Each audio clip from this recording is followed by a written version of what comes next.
¿Qué tal? ¿Cómo están, amigos y amigas de esta comunidad? Como siempre, un gusto, como siempre, un placer que nos acompañen. En las últimas horas se generó una polémica a raíz de una publicación de un posteo que hizo nuestra máxima casa de estudios, la UNAM, sobre un evento en donde acudieron expertas y expertos para hablar de este entorno mundial y particularmente las relaciones que existen con otros países, la geopolítica, la geoeconomía y en donde por supuesto surgió el nombre de China, la relación con México, qué tan importante es esta relación, qué tan benéfica puede ser. En ese marco, el vicecanciller, como se define, de los Estados Unidos, Christopher Landau, pues respondió a este posteo de la UNAM que presentaba el punto de vista de un experto en la materia. Obviamente Landau, pues defendiendo los intereses de su país. Pero vamos a profundizar más sobre este tema, particularmente China y México, por supuesto, en el marco de un mundo que se mueve de manera muy acelerada en algunos puntos, en el marco de un mundo en donde el principal socio comercial no es el mejor de los vecinos ni el mejor de los aliados, y para ello se encuentra con nosotros y le agradezco muchísimo al doctor José Briceño, investigador del Centro de Investigaciones sobre América Latina y el Caribe de la UNAM. Doctor, un placer recibirlo. Muy buenas tardes, buenas noches. Muy buenas tardes, Jesús. Un gusto. Muchas gracias por la invitación. Pues la primera pregunta que yo le haría es, la relación México-China, ¿por qué México tendría que fijar sus ojos en China de entrada? Y dos, ¿qué ofrece China en este ascenso que tiene ya en el marco de la economía y posteriores aspectos, a diferencia de lo que ha sido la hegemonía norteamericana en todos estos años? Bueno, yo quiero empezar haciendo una precisión, Jesús. Ah, Porque yo creo que este es un tema que hay que, digamos, analizarlo en su justa magnitud. La actividad que nosotros tuvimos hace 2 semanas ya en el CIAL fue una actividad para discutir las relaciones de China con América Latina. Y la actividad se realiza a partir del hecho de que una semana antes se había realizado en Beijing la cumbre CELAC-China. Y queríamos ver en este contexto de cambios globales que se están dando debido a las políticas de Trump y que han afectado en varias dimensiones a América Latina, qué rol podía tener China y qué rol podía tener la CELAC en ese escenario, en este escenario global cambiante.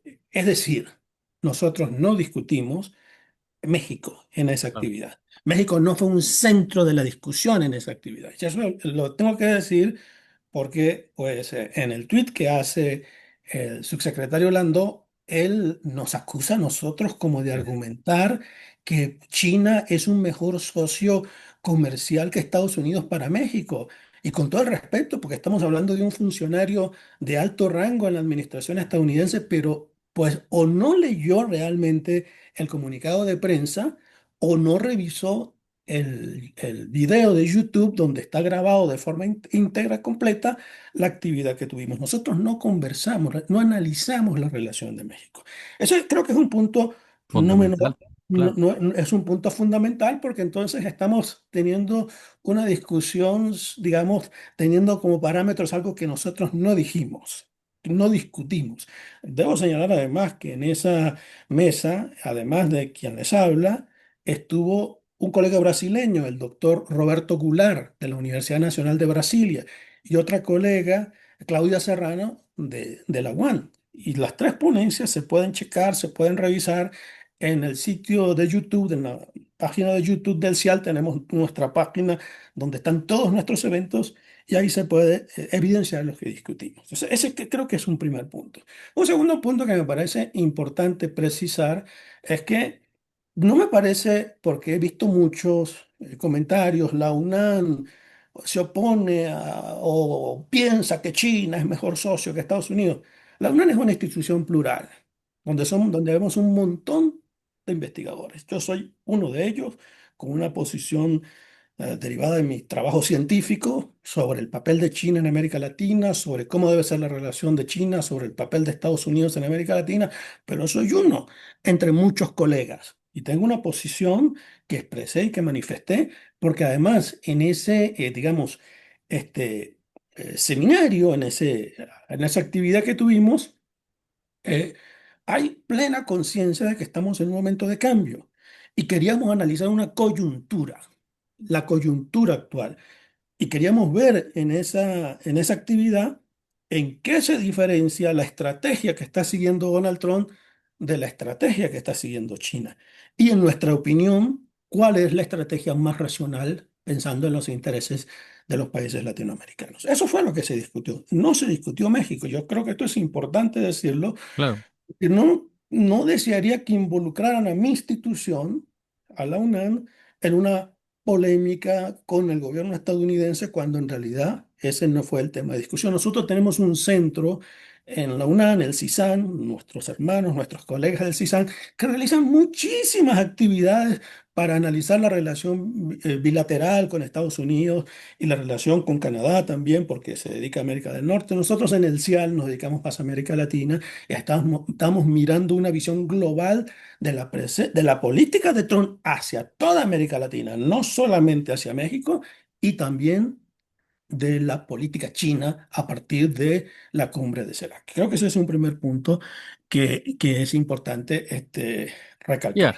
aclarar, doctor, porque además, como usted bien lo señala y tiene toda la razón, es una polémica que no tiene sustento, porque a final de cuentas, él hace referencia a la relación México-Estados Unidos, da datos sobre la relación México-Estados Unidos, y como usted bien lo señala, si uno checa esa conferencia, se dan cuenta que no se profundiza en ningún momento en la relación México-China, México-Estados Unidos.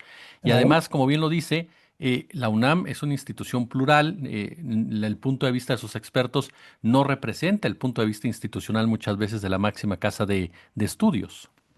Sí, obviamente, además, y yo creo que esto es un tema, pues, con todo el respeto de nuevo por el subsecretario, la densidad y complejidad de la relación entre México y Estados Unidos es conocida. Los números que él presentó allí creo que son números conocidos desde hace mucho tiempo. Existe una interdependencia bastante asimétrica, pero una interdependencia entre los dos países. Y por eso, en el contexto latinoamericano, la relación con China y Estados Unidos que tiene México no responde a las mismas lógicas que puede tener la relación con Chile o la relación con Uruguay o la relación con Venezuela, porque hay una cosa que se llama la proximidad, la contigüidad, la vecindad que tienen los dos países, en primer lugar, con una relación histórica de larguísimo, larguísimo plazo, en algunos momentos traumáticas para México, pero es que es una relación que existe, con una creciente comunidad mexicana en Estados Unidos y con un intercambio comercial enorme, porque existe un tratado de libre comercio desde hace 30 años. Entonces, obviamente, no podemos ahora analizar la relación comercial y la relación económica de México con China y utilizar esa misma óptica, ese mismo enfoque para analizar las relaciones con Brasil, que es un socio en los BRICS, que es un global player, que tiene comercio con 20% con Europa, 15% con Asia, 8%, 10% con el Mercosur, en fin, que es un socio comercial, que es un país con socios comerciales diversificados, que es muy distinto al caso de México, cuyo principal socio comercial es Estados Unidos. Entonces, nosotros, si incluso hubiésemos querido analizar el caso de México, que no era el objetivo de nuestro webinar, pues hubiéramos obviamente tenido en cuenta esas variables de la especificidad de México como país latinoamericano en su relación con Estados Unidos, esa característica particular que tiene México de ser un país ubicado en América del Norte, pero cultural, históricamente parte de nuestra América Latina. Eso creo que es muy evidente, ¿no? Entonces me parece que también, pues el embajador como que subestima la capacidad de análisis de nuestra institución, porque no creo que hayamos dicho ni remotamente lo que él plantea en su tweet. Con todo el respeto, digo, estoy hablando con una autoridad que me merece Claro. todo el respeto. Oiga, doctor, y en ese marco precisamente, ¿por qué se da esta premura y cómo valdría o evaluaríamos la relación que se está dando de Estados Unidos con América Latina en este momento, incluso si jalamos un poco el gobierno del propio Joe Biden? Y Ujú. la relación de China con América Latina. Qué tanto China ha penetrado ya en cuestiones y cómo lo ha hecho, a diferencia de la relación que ha tenido Estados Unidos con América Latina en toda la historia? Es que ese es un problema que a mí también me sorprende que se esté generando un debate. He visto algunos periódicos donde subrayan lo que yo señalé, que China es un socio confiable para América Latina. Lo subrayan. No entiendo cuál es el sentido del subrayado. Pero pregúntenle a Brasil si no es un socio confiable. Es el primer socio comercial de Brasil. Es el primer socio comercial de Chile. Es el primer socio comercial de Perú. Nadie puede acusar a Perú de estar gobernado por un partido político ideológicamente afín a China. Claro. China es una realidad que es mucho más fuerte en Sudamérica que en América Central y que en México, pero es una realidad en América Latina. China es el segundo socio comercial de América Latina, después de Estados Unidos, que sigue siendo el principal socio comercial. Es el primer socio comercial de los cuatro países. En el 23, Panamá y Uruguay tuvieron como a China como su primer socio comercial. Es el segundo socio comercial, incluso para países como México. Hoy en día China es el segundo socio comercial. Entonces, esa es una realidad. Es una realidad que es un proceso, que es resultado de un proceso que se ha venido desarrollando en los últimos 20 años y que yo creo que se consolida a partir del año 2020. Y yo siento que en Estados Unidos, tanto en las administraciones demócratas como republicanas, no han entendido esa realidad. No han desarrollado una estrategia que permita que América Latina siga considerando a Estados Unidos como un socio eh, importante para mantener la relación a largo plazo. Eh, Porque vemos que la relación de China se ha incrementado, lo que significa que, por ejemplo, ya Estados Unidos no es el principal socio comercial de estos cuatro países que giraron hacia China como aliado comercial. Entonces, ¿qué es lo que fue lo que nosotros argumentamos en nuestro seminario? Yo coincido que en la primera administración de Biden y de Trump y en la administración de Biden hubo cierta inercia en ese aspecto, porque hay una visión dentro de un sector de Estados Unidos que América Latina es una zona segura, es una zona segura de influencia de Estados Unidos, que ninguna potencia extrarregional tiene la capacidad económica, las inversiones, la influencia cultural y la cercanía geográfica para retar su hegemonía en el continente americano. Esa es una visión que predomina en un sector importante del think tank, del pensamiento y dentro de las administraciones estadounidenses. Y yo creo que no están viendo procesos que se están dando en América Latina. No están viendo los cambios que se están dando, sobre todo en América del Sur. Por ejemplo, la construcción de uno de los puertos más importantes que ahora tiene América Latina en Perú, Puerto de Chancay, que va a comunicar América del Sur con, con el Asia y con China. Eso no es un dato menor. Las inversiones, la presencia de inversiones, la ayuda económica que China ha dado, eso no es un dato menor. Y eso es un poco lo que nosotros tratamos de evidenciar en nuestro webinar. Que hay una presencia china, que hay un reto chino a Estados Unidos, que lo hacen China de manera como hacen todos los chinos, estratégica, moderada, sin plantear un conflicto abierto, sin querer influir en la política de los países latinoamericanos, pero que evidentemente existen. Y entonces nuestro argumento es que con la llegada de Donald Trump, que tiene una política muy agresiva en general, hacia el mundo en general, amenaza a la Unión Europea de tomar Groenlandia. ¿Ah? Entonces, pues con América Latina no ha sido excepción. Con América Latina no ha sido excepción, ha amenazado a Panamá de tomar el canal de una u otra forma si no se elimina la presencia china. El tratamiento a nuestros migrantes latinoamericanos ha sido realmente deshonroso, criminalizando toda la migración, porque si hay migración que cometía actos ilegales, obviamente como en cualquier Estado de Derecho tiene que estar juzgado y expulsado. Pero cuando uno ve en las televisoras estadounidenses persiguiendo a recolectores de fresa en granjas en Omaha, uno dice, pero esos son los criminales que iban a perseguir. Si están siendo además contratados es porque el mercado laboral de Estados Unidos los demanda.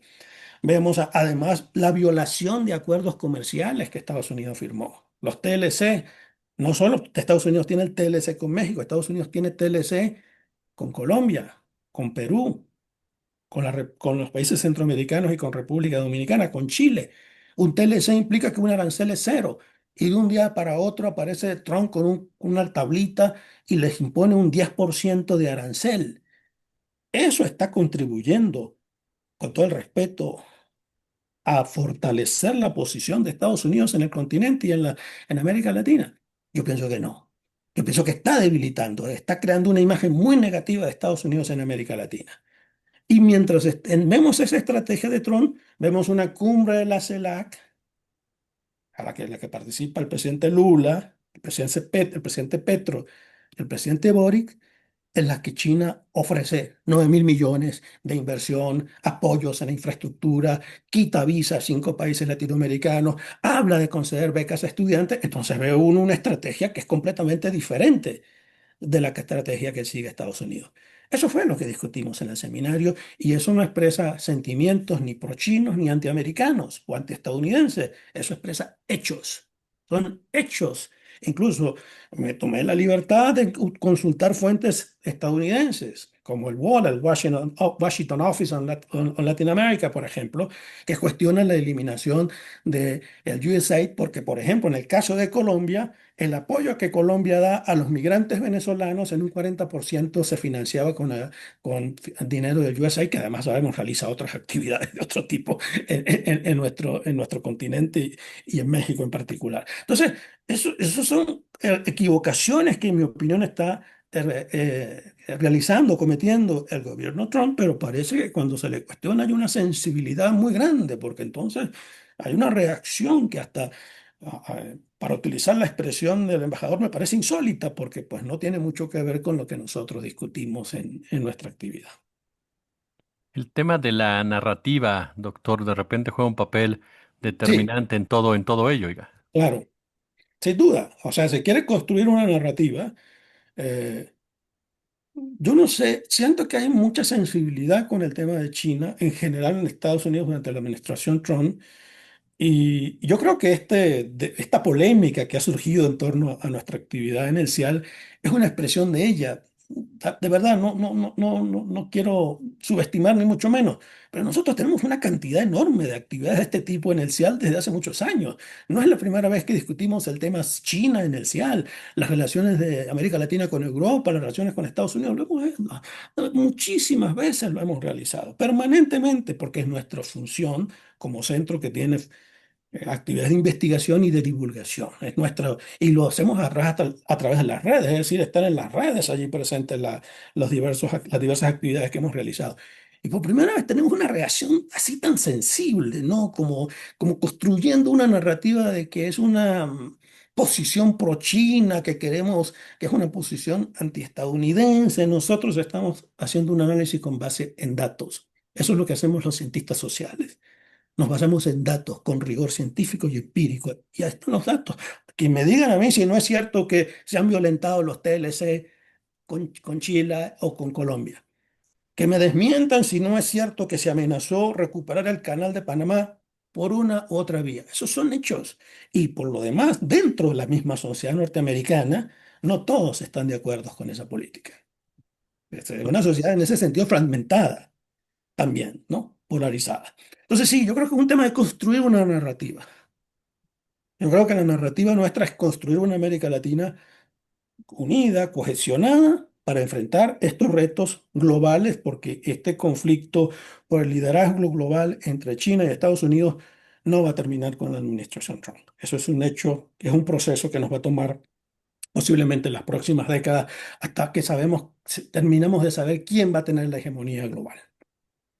Este punto que menciona, doctor, importantísimo, porque hoy por hoy se habla, y usted lo sabe mucho mejor, perdóneme, me ha hecho mucho mejor que yo, de esta crisis estructural del capitalismo. Se menciona en muchas discusiones que si esa misma crisis es un reflejo precisamente de la pérdida de la hegemonía de Estados Unidos, que si el modelo chino tomó ciertas cosas, pero lo maneja de una manera o lo aplica de una manera distinta, y que tenemos que empezar a cambiar incluso ciertos conceptos de palabras precisamente por toda esta situación que se está viviendo a nivel mundial. ¿Esto es así o cuál es su visión de las cosas? No, ciertamente hay un conflicto por la hegemonía. Eso no solamente lo decimos, digamos, científicos latinoamericanos, grandes especialistas en relaciones internacionales, como por ejemplo John Mearsheimer, estadounidense, profesor de la Universidad de Chicago, desde hace bastante tiempo viene hablando de que el principal problema estratégico para Estados Unidos es el ascenso chino.